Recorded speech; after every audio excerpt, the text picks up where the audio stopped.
Alright, so here's my journal for good kids.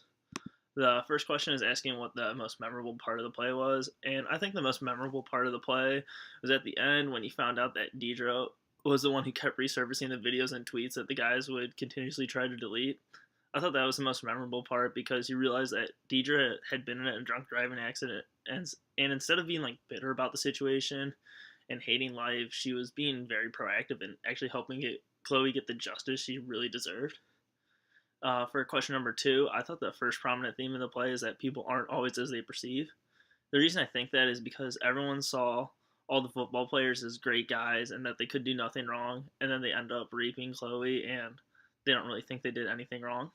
The second prominent theme in the play was that everyone truly does have a different perception of what rape is, and that a lot of the times many people are going to think it's the girl's fault and that she's asking for it. The reason I think that is because at the end of the play, several of the girls were saying that she's asking for it to happen and that she should have known better. The third prominent theme in the play was that social media is a powerful tool and you should be careful about what you post on there because once it's out there forever. The reason I think that is because the only way everyone knew about the rape was because it was posted on social media.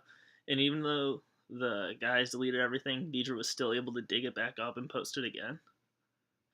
For question number three, in the play The Good Kids, several times the characters are pulled aside and they'll directly converse with the audience, and they'll describe something what it's like to be in high school, and each character will say a word to describe that situation. So I thought that was kind of cool. Another example would be how there is kind of a narrator that is explaining the whole story and will rewind a situation and tell the story from both sides. This happened in Good Kids when the narrator described Chloe as being the aggressor towards Connor and then flipped the roles and showed the other side.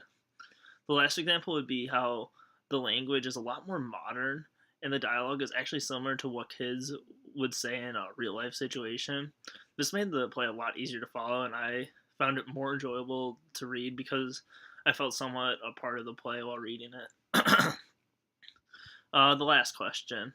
To me, gender and sexuality are depicted in this play by women having more rights than they have before, but you still see that divide between males and females. Males still feel like they're superior to females and that they can't do anything wrong. I think this is because all of the guys in the play think that Chloe getting raped is just a joke and it was really her fault for getting raped. This play also raises the question of why do many people still view women as not being equal to men?